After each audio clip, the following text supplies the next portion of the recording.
Bonjour mesdames, messieurs, merci de suivre la RTS et votre émission Point de vue. Nous recevons ce dimanche 4 mai 2014 M. Alioune Tine, président du Comité sénégalais des droits de l'homme. Bonjour. Bonjour Oumar. Merci, c'est toujours un plaisir de vous recevoir sur ce plateau. Merci beaucoup, c'est réciproque. Bien. Je dis bonjour à vos téléspectateurs aussi. Alioune Tine, on vous sait très attaché au processus démocratique, à la question électorale. Alors, on a vu au Sénégal qu'on s'achemine vers les élections locales du 29 juin. On a vu également les investitures qui ont été réalisées au niveau des partis politiques et des coalitions de partis. Au vu de cette situation-là, comment appréciez-vous justement le processus électoral au Sénégal? Merci. Vous savez quand même qu'en matière électorale, les Sénégalais votent depuis très longtemps, je dirais même depuis le 19e siècle. Et toutes les élections où les gens confectionnent des listes, que ce soit les locales ou les législatives, il y a toujours eu des problèmes. Des problèmes entre les alliés au sein des partis politiques. Et cette fois-ci également, ça n'échappe pas à cette loi qui est une loi d'airain. Et les élections également, par définition, c'est un moment de tension politique de toute nature. Si bien que notre recommandation vraiment aux partis politiques, c'est surtout de garder la sérénité. Parce que quand même, on a fait une remontée démocratique extraordinaire. Et ce n'est pas le moment de revenir en arrière. Je pense que par-dessus tout, il faut faire en sorte que la stabilité soit là, que les problèmes se règlent par le dialogue et que ça se règle également de façon pacifique. Sur la question électorale, d'ailleurs, le Sénégal, vous l'avez dit, a fait des pas de géant. Certains même disent que la question électorale, elle est réglée au Sénégal. Alors, sur cette base, est-ce que l'expérience que vous venez de rappeler peut nous permettre justement d'avoir le calme et la sérénité lors de ces prochaines élections? Je pense effectivement, je suis optimiste. Je suis un tout petit peu ce qui se passe au jour le jour de façon très attentive. Mais bien, je pense qu'on va aller vers un processus qui va être difficile, il ne faut pas se le cacher. Ouais.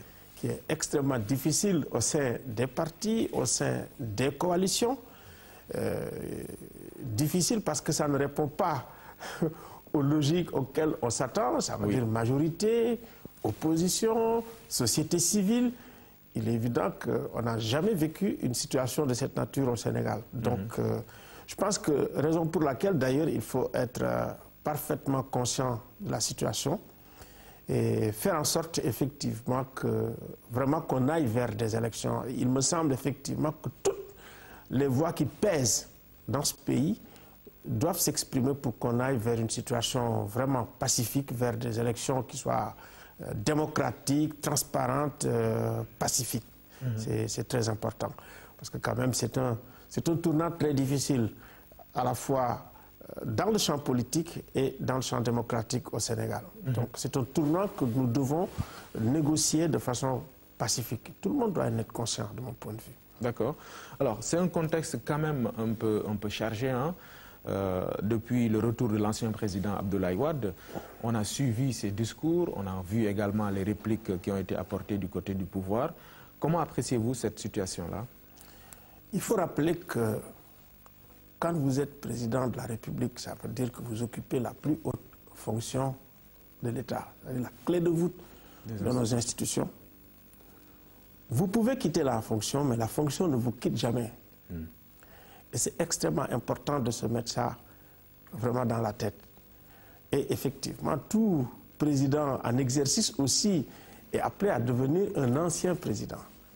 Si bien que de ce point de vue, il y a des règles qui ne sont pas des règles écrites, il y a des règles qui ne sont pas des prescriptions écrites, mais c'est une espèce de gentleman agreement.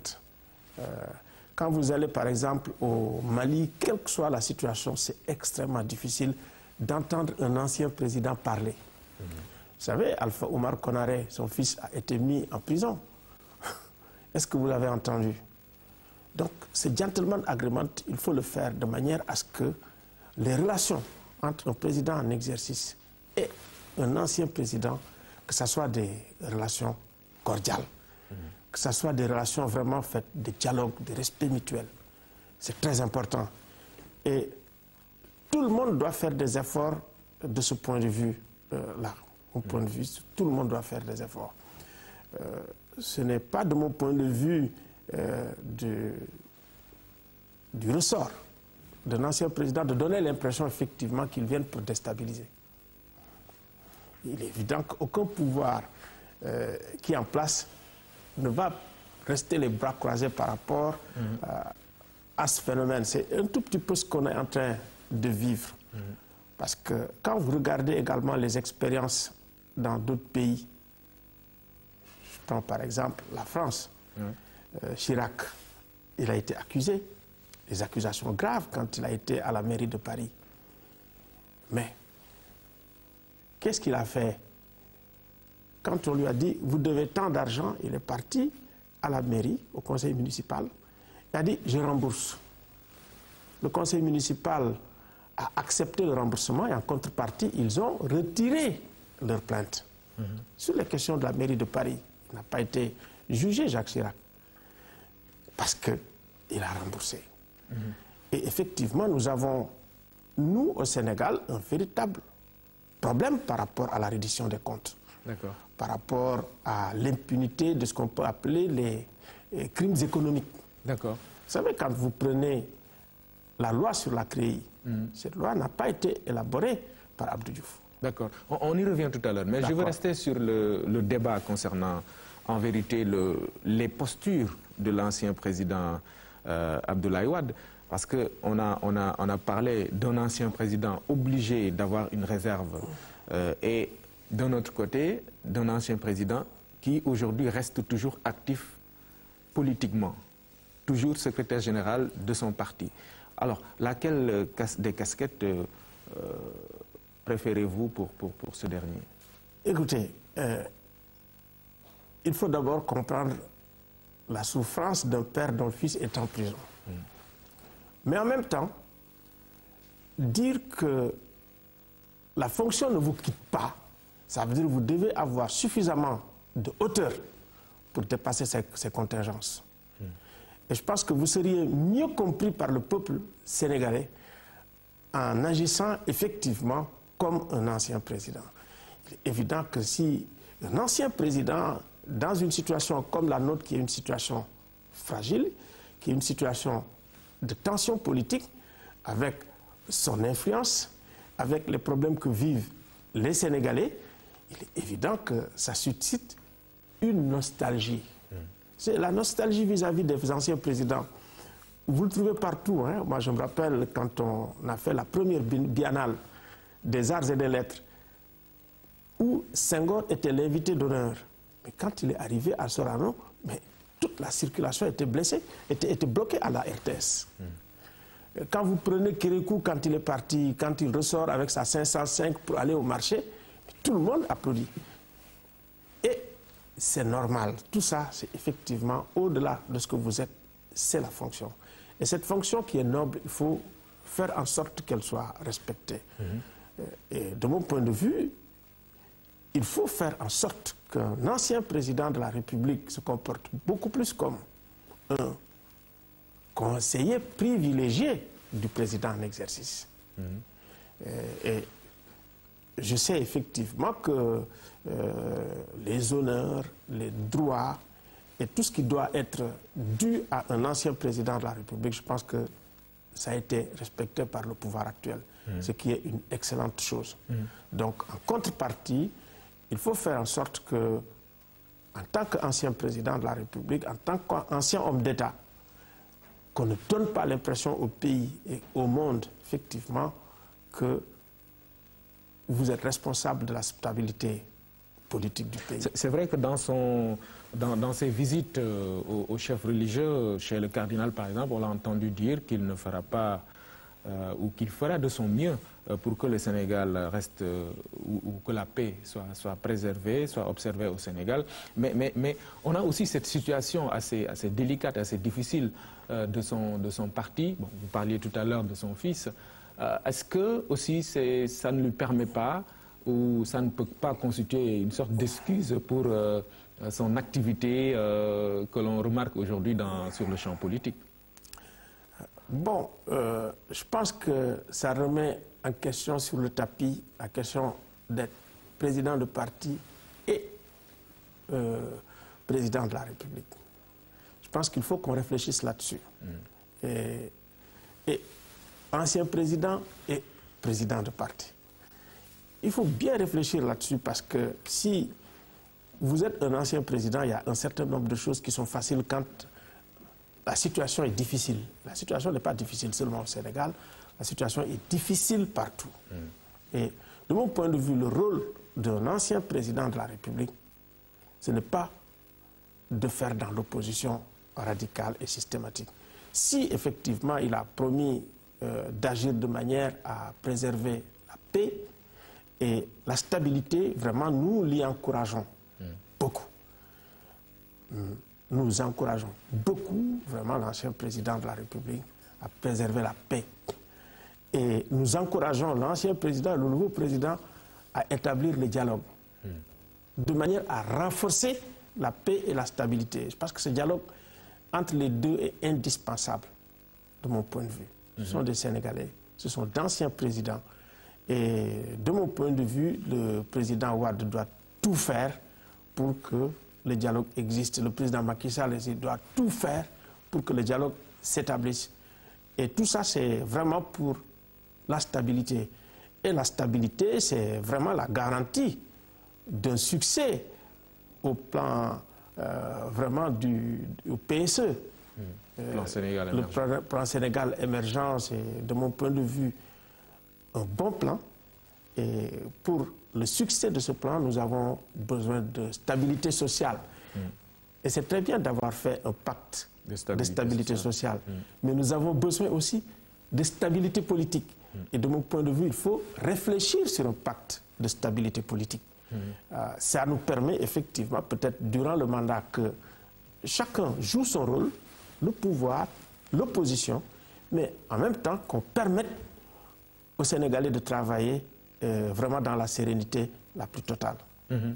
Vous avez parlé tout à l'heure dans votre propos du cas Karim Wade, le fils de l'ancien président actuellement au Sénégal. Alors, ça revient tout le temps dans le débat, dans les discours qu'on entend venant bien sûr du pouvoir. Il est dit que le président Wade est revenu uniquement pour faire libérer son fils. Alors, ça pose aujourd'hui le débat sur cette cour de répression de l'enrichissement illicite. Récemment, on a entendu beaucoup d'avis exprimés sur la question, sur la légalité notamment de cette juridiction d'exception. Alors, comment vous, en tant que droit de l'homiste, vous appréciez cette situation? Quelle est votre position sur ça?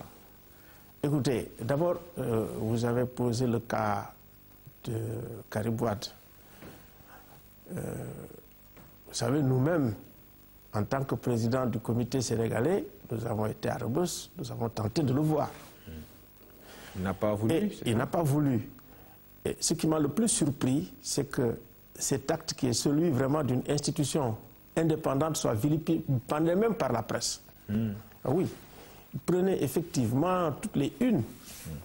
On a été vilipendé, Alioune Tine est conduit, Alioune Tine chassé, Alioune Tine ceci. Alors, le problème de fond, c'est pas la vérité, vous n'avez pas été conduit. Il n'a pas voulu vous recevoir. Il n'a pas voulu nous recevoir. Oui. Mais je veux dire que ça même, ça montre la culture que les gens ont par rapport aux institutions. Parce qu'il a peut-être des choses à vous reprocher.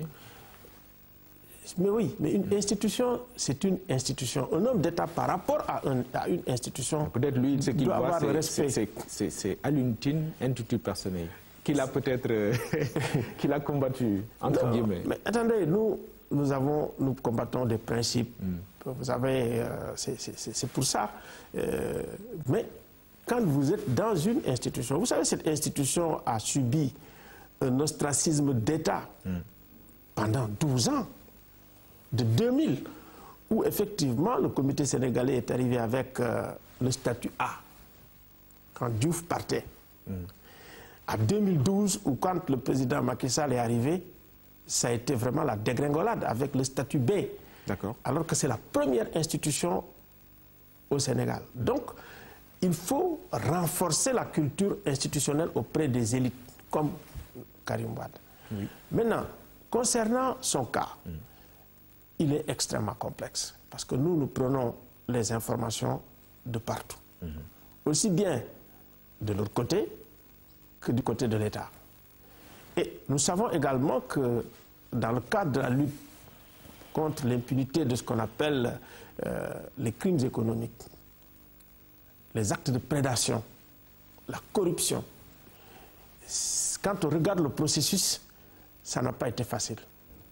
Comme je vous l'ai dit maintenant, la loi sur, comment on appelle ça encore, la Cour, la loi sur l'enrichissement illicite, c'est une loi qui a été élaborée par Senghor, qui avait commencé à prendre conscience quand même des méfaits et des dégâts, comment vraiment le détournement de fonds sous-développé les pays et le continent. Il a fait élaborer cette loi avec Alioune Badara Mbengue, qui était garde des Sceaux, avec la collaboration de beaucoup de magistrats. Et il est évident que à la fin de son règne, on lui a dit, on l'a dissuadé de faire adopter la loi. Et c'est le président Diouf, dès qu'il est arrivé, qui a commencé à combattre, si vous voulez, ce fléau qui est l'enrichissement illicite. Lui aussi n'est pas allé loin. Il a échoué. Senghor a échoué. Diouf a échoué dans cette lutte. Le président Wade a totalement ignoré cette loi. D'ailleurs, c'est dommage. Et effectivement, et il y a le président Macky Sall qui arrive, mais qui dit, écoutez, maintenant, la question de la lutte contre la corruption et l'impunité, il a assumé la fermeté de cette lutte. Je pense que c'est une très bonne chose. C'est un choix, comme je disais, il y avait des choix cornéliens dans le cadre de la lutte contre l'impunité et le respect des droits humains. Nous disons qu'il faut lutter contre l'impunité de ces actes qui ont sous-développé l'Afrique, qui ont fait qu'on a des universités aujourd'hui dans des conditions difficiles, où on a des hôpitaux qui marchent mal, où effectivement on a des élèves. Donc, il faut lutter de façon ferme et déterminée contre ces actes. Mais de la même manière, nous encourageons vivement l'État à respecter également les droits de la personne. Nous encourageons les juges à être indépendants, à être compétents et professionnels. Parce que si les institutions démocratiques fonctionnent correctement, si chacun fait correctement son travail, je vous assure qu'on va connaître la paix dans ce pays. D'accord. C'est cela.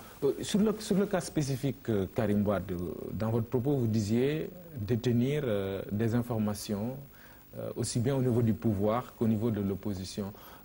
Quelles sont ces informations? Écoutez, nous, on est informés, on s'informe, c'est notre travail.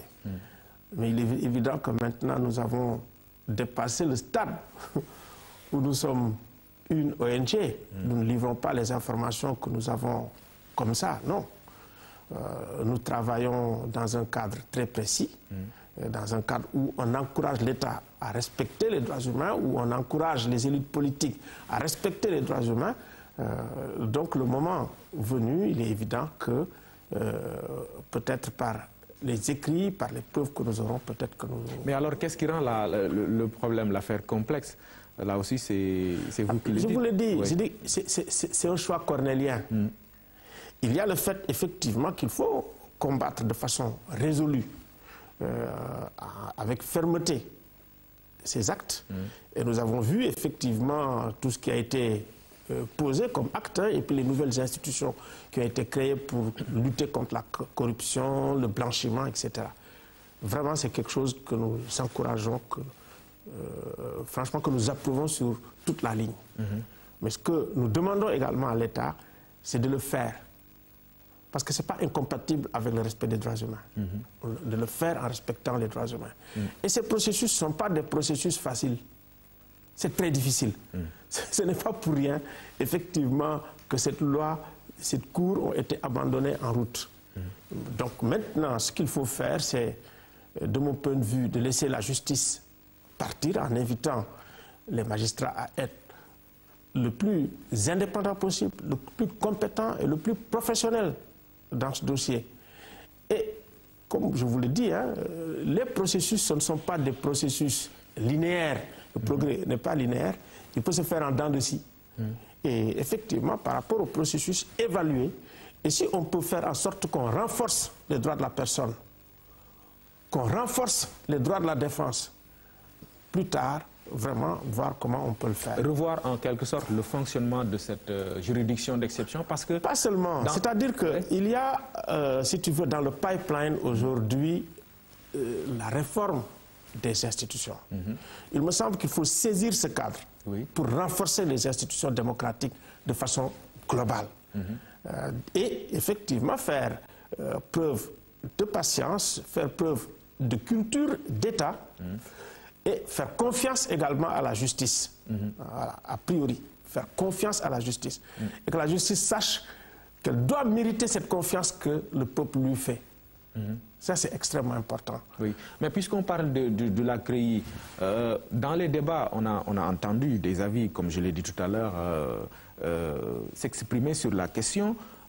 Le problème de la légalité, chacun donne son point de vue, mais c'est surtout peut-être au niveau du fonctionnement qu'il y a un accord, un consensus, je veux dire, sur la marche un peu de cette institution. D'aucuns pensent que dans son fonctionnement, elle viole les droits de la défense. Est-ce qu'il ne faudrait pas peut-être revoir ce fonctionnement-là pour, comme vous le dites, répondre à ces aspirations concernant effectivement les libertés démocratiques? Vous savez, au point où on en est, je pense qu'il faut laisser la justice travailler. Maintenant, à l'arrivée, de mon point de vue, il faut évaluer et avancer. Voilà, en tant que président d'une institution, c'est ce que je peux vous dire.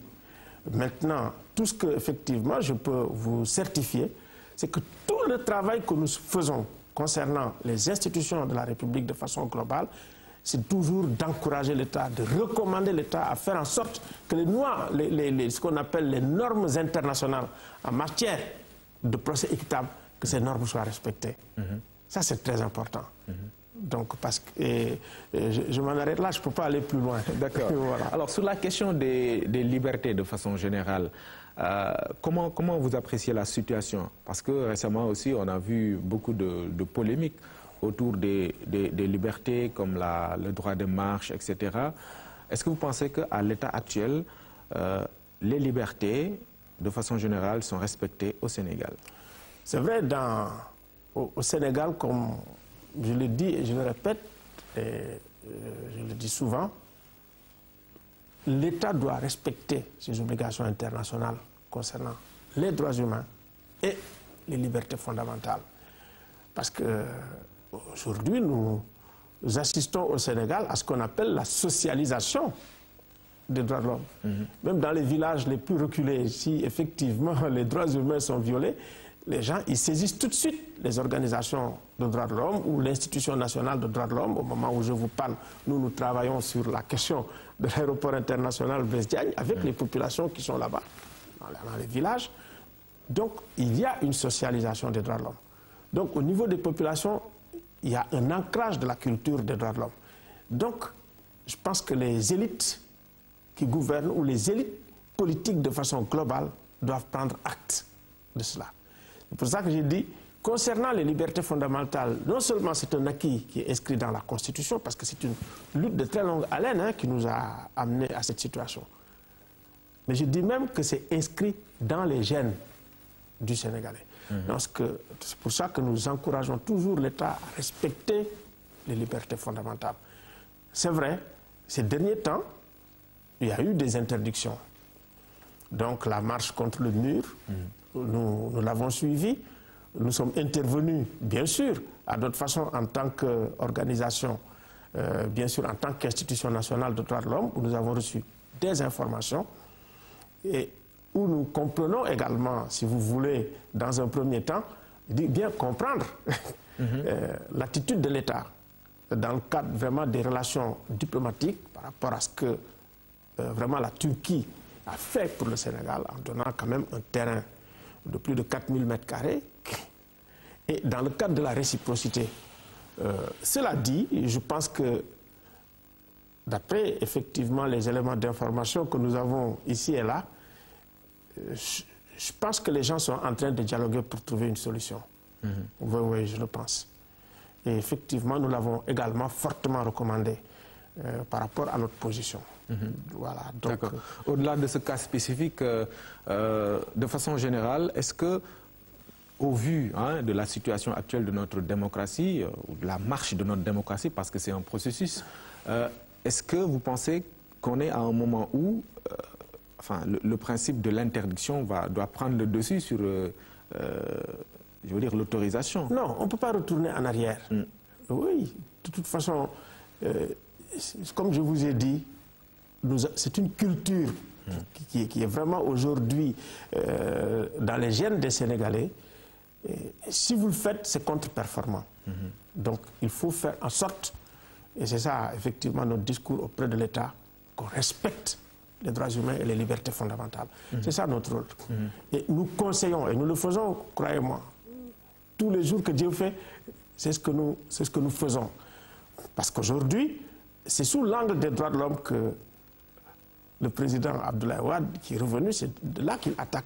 Oui. Là où l'opposition également attaque. Or, il me semble quand même qu'il y a eu des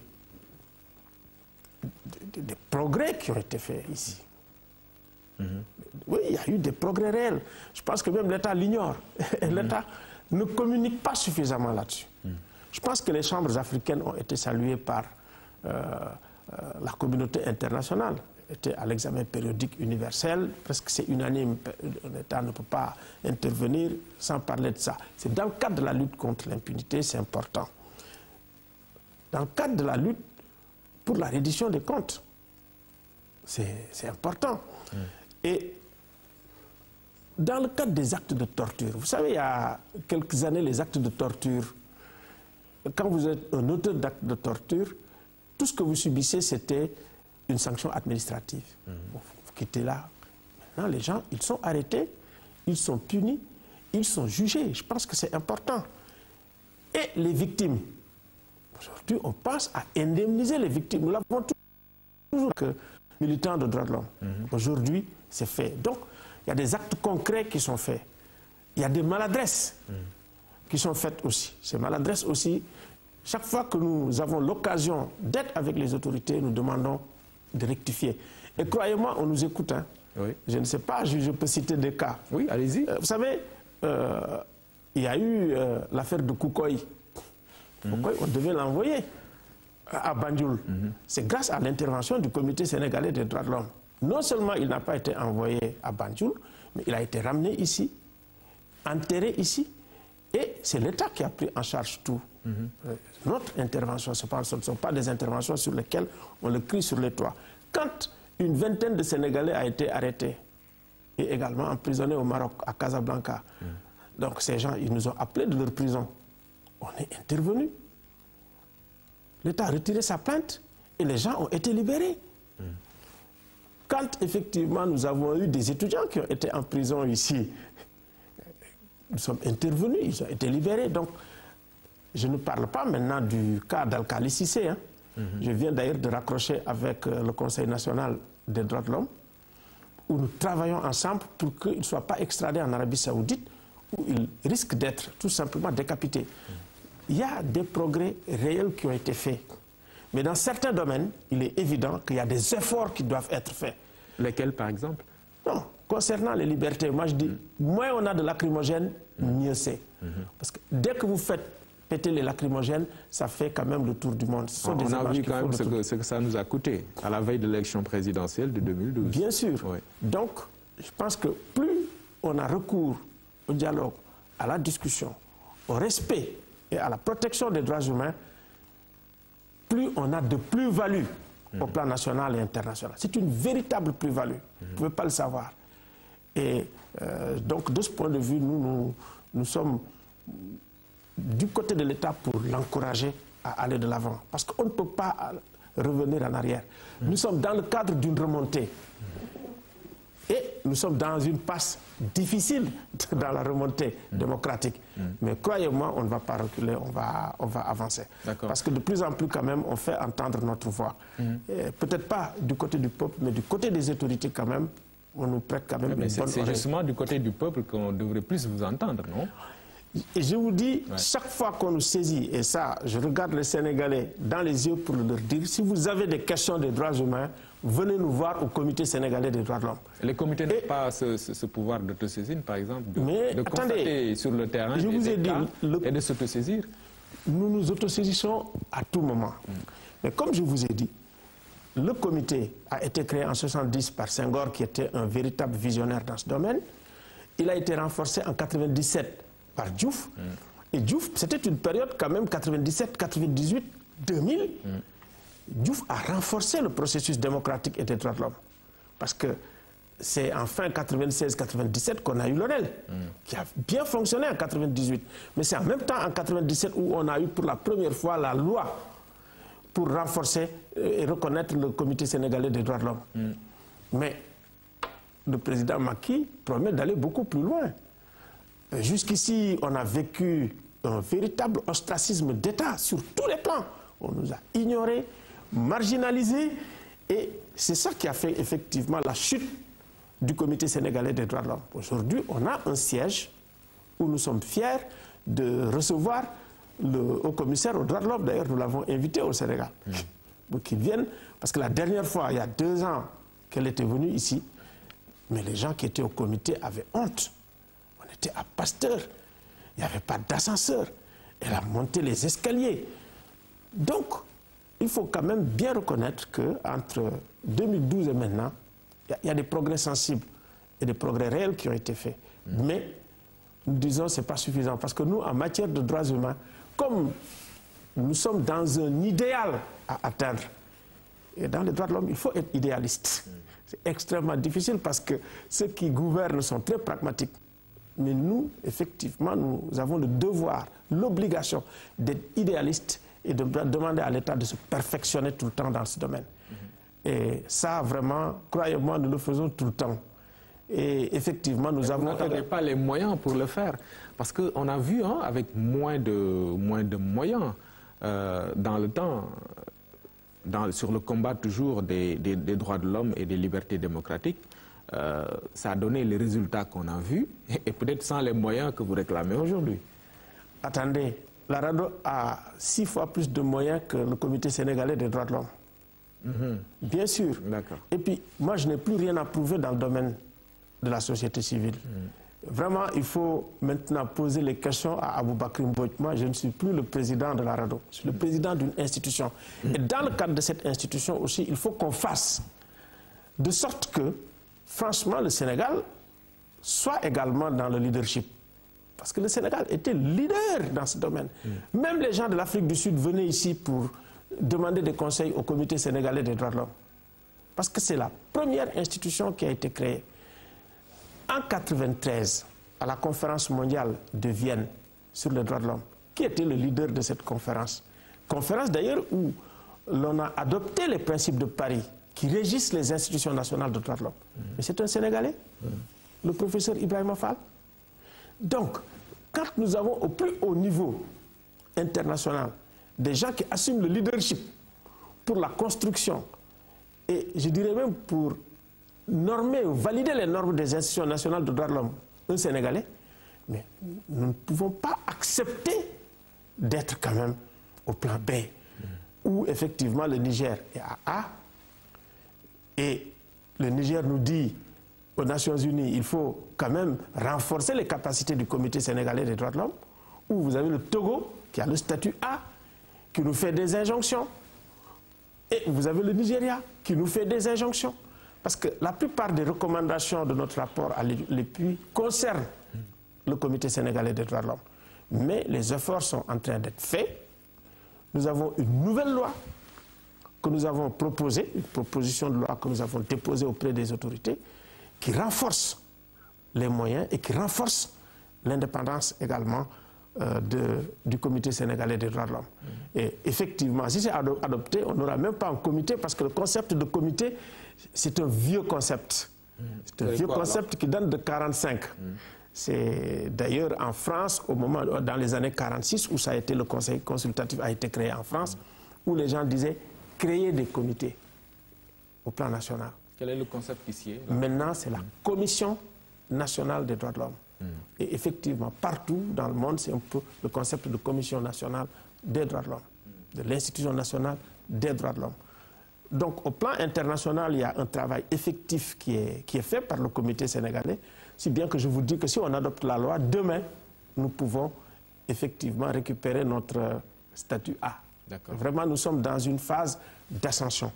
Et les autorités le savent très bien, avec les efforts. Vous donne quoi exactement? Mais ça nous donne la possibilité de parler au commissariat aux droits de l'homme. D'accord. C'est-à-dire que quand il y a l'EPU, si vous n'avez pas le statut A, vous ne pouvez pas prendre la parole et parler. Vous êtes un tout petit peu, vous êtes même moins qu'une ONG. Et qu'est-ce qu'on peut attendre comme impact d'un point de vue interne concernant le respect des droits de l'homme? Je vous dis que c'est une plus-value, ça a été une plus-value toujours pour le Sénégal, au plan économique, au plan social, au plan international.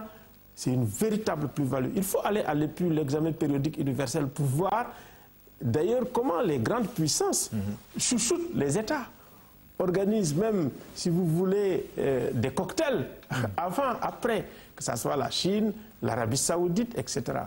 Donc, c'est très important d'avoir une institution qui est respectée, qui est une référence. Et effectivement, ce leadership que nous, on a eu dans le temps, je pense qu'il faut qu'on le récupère. Et je vous dis, c'est entre 2000 et 2012 que nous avons connu cette chute spectaculaire. Et maintenant, nous sommes dans une phase de remontée pour effectivement renforcer l'indépendance, renforcer les moyens, parce que nous avons fait un atelier où nous avons quand même invité tous les experts, même les experts qui ont fait le rapport qui a fait dégringoler le Sénégal de A à B, ils étaient là. Et nous avons tracé notre feuille de route. Et par rapport à la feuille de route, nous avons des acquis très concrets. Le siège, on a changé de siège, on a un siège très correct. D'accord. Il y a eu quand même le budget qui a été un peu renforcé. Et désormais également au plan international, nous recevons quand même des moyens qui nous permettent quand même de faire la promotion des droits de l'homme. Justement, dans la promotion des droits de l'homme, vos rapports avec le pouvoir, est-ce que ça doit uniquement être des rapports de conseil? Est-ce que on peut voir le comité ou la commission faire des critiques objectives mais vous ne nous écoutez pas. On le fait tout le temps. Le comité, vraiment, le pouvoir respecte l'indépendance du comité. Ça, vraiment, je peux vous le garantir. Mais comme je vous ai dit, comme nous sommes une institution, nous travaillons comme conseil.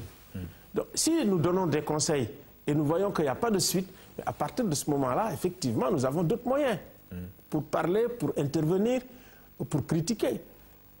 Ça fait partie de notre rôle. Si vous ne le faites pas, vous n'êtes pas crédible d'ailleurs. Ni au plan national. Conseil d'abord, critique après. Mais bien sûr, même quand j'ai été à la RADDHO, quand il y avait des violations de droits de l'homme, je saisissais les autorités pour dire, écoutez, on nous a signalé qu'il y a à peu près une quarantaine de personnes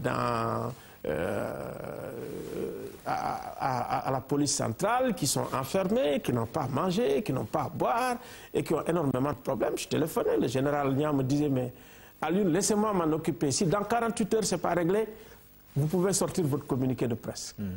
Voilà. Et on me disait, mais écoutez, saisissez-nous.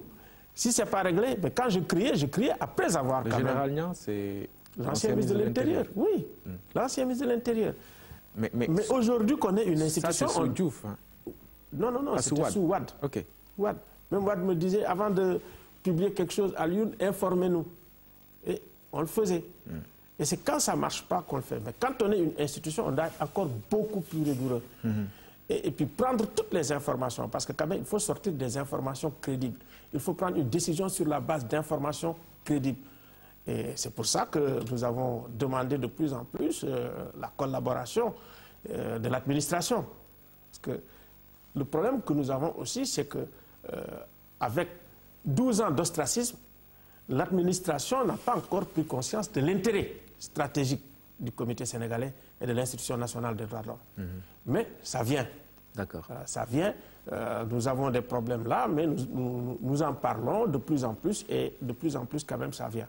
D'accord. Donc nous ne sommes pas seulement conseil. Et d'ailleurs, si je vais vous donner le projet de loi, vous allez voir effectivement que nous devons avoir accès à toute l'information quand il y a des violations de droits de l'homme. Et nous avons la possibilité de dire, et c'est ce que nous devons faire des recommandations à l'État. Et si ce n'est pas suivi de fait, à partir de ce moment-là, nous sortons un rapport. C'est dans le cadre du rapport d'ailleurs où nous pouvons faire les critiques et faire les recommandations pour qu'on avance. Comme je vous ai dit, c'est un idéal auquel on tend. En ce moment, nous sommes dans la rédaction de notre rapport annuel. Parce que ça également, c'est exiger des institutions nationales de droits de l'homme qu'on doit déposer aussi bien à la Commission africaine des droits de l'homme et des peuples, je m'y rends d'ailleurs à Luanda, et également au commissariat aux droits de l'homme. Et le rapport, c'est la crédibilité de l'institution. Vous ne pouvez pas, effectivement, dans un rapport, faire que des panégyriques. Ce n'est pas crédible. Donc, il faut dire quand ça ne va pas, ça ne va pas. Quand ça va, dire que ça va. Et vous l'avez toujours fait. La question n'est pas gratuite parce qu'on a vu les rapports assez tendus que vous avez eus à l'époque avec l'ancien régime. C'est ce qui m'a fait penser à la question. Lorsque vous avez parlé du général Niang, c'est peut-être des années en arrière. Moi, je pensais au moment où il était à l'ONEL, mais de façon plus rapprochée, à la fin du régime de Wade, c'était aussi le cas? Parce que c'était très tendu. On ne nous écoutait plus. On ne nous écoutait plus. Vous savez, nous sommes en train de faire quand même un film sur cette période avec Cheikh Tidiane Ndiaye. Mais nous écoutons tout le monde.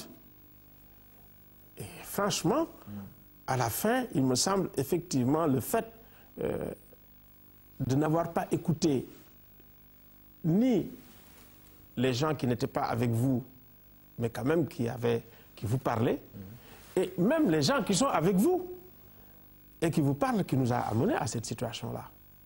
Donc, je pense que la disponibilité d'écoute est fondamentale. Elle existe actuellement? De toute façon, nous, on nous écoute, mais il faut faire en sorte d'être dans une disponibilité d'écoute des Sénégalais, de maintenir les liens, que ce soit les liens institutionnels ou d'autres liens avec la société. Les maintenir, c'est vraiment vous garantir la stabilité dans le pays. Les droits de l'homme, ce n'est pas simplement la question électorale ou les droits que l'on connaît de façon basique, hein, les sujets qu'on entend souvent, mais il y a aussi les droits économiques et sociaux. C'est très important. Est-ce que vous prenez en compte l'aspect Absolument. Je pense même que c'est beaucoup plus important. Parce qu'en fait, quand les gens voient que leurs droits économiques, sociaux et culturels ne sont pas respectés, également, vous avez des menaces pour la stabilité. Vous avez les menaces pour la paix civile. Et là également, il faut quand même reconnaître qu'il y a eu quand même des actes forts qui ont été faits. Je dis, même si c'est minime, mais de fait de reconnaître qu'en réalité, il faut faire en sorte la couverture maladie universelle, il me semble que c'est un projet fondamental. Même si on débute, il faut faire en sorte que ça soit véritablement universel pour garantir le droit à la santé. Ce qu'on a fait également par rapport aux baisses de loyer, c'est vrai, on en parle, mais de mon point de vue également, c'est la garantie pour effectivement avoir un toit. C'est important. On commence, mais je dis que c'est une base et il faut encourager l'État à construire beaucoup, parce qu'en réalité, c'est ça qui va réguler. Ouais. Si l'État... Logements sociaux. Ah oui, s'il y a beaucoup de logements sociaux qui sont construits, immédiatement, vous allez faire baisser les loyers, ipso facto. Donc, il faut encourager l'État dans ce domaine-là. La baisse des impôts. Je pense que tout ça, en tant qu'acte, nous trouvons que ce sont des actes quand même qui sont forts. Et il faut toujours les renforcer. Donc, garantir vraiment les droits économiques, sociaux et culturels. Parce que quand même, la finalité quand même d'un responsable politique, quand vous êtes élu, c'est d'assurer le bien-être. des populations. Et de mon point de vue, quand même, il y a des choses significatives. Même si c'est symbolique, c'est quand même significatif de la volonté des autorités. Et il faut le renforcer. Il faut faire en sorte vraiment que les droits économiques, sociaux et culturels... Et quand j'ai rencontré d'ailleurs Mimi quand elle était au ministère de la Justice, c'est de dire, écoutez, Alioune, travaillez également pour le respect des droits économiques, sociaux et culturels.